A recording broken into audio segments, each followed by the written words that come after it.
यहाँ से तौल के देता है लोग राशन, लेकिन रास्ते में लेबर जो है सो निकाल लेता है। उसका जिम्मेवारी आम जनता है कि रास्ता में कोई ले लेता है कि और दे जाता है।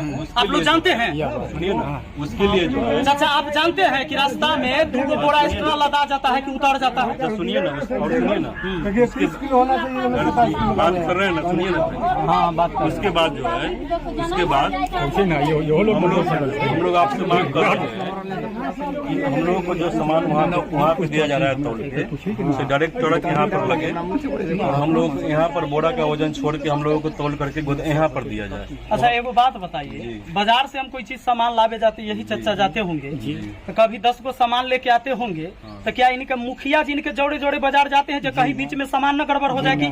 इनकी जिम्मेवारी है कि हमारा सामान कैसे हमारे घर तक सही पहुंचेगा, बीच में चुरा लेगा कि पहुंचेगा? या आप लाते हैं वहाँ से राशन, तो आपका आदमी कहाँ रहता है? नहीं तो हम लोगों का कहना है कि यहाँ गाड़ी आवे, माने मुखिया जी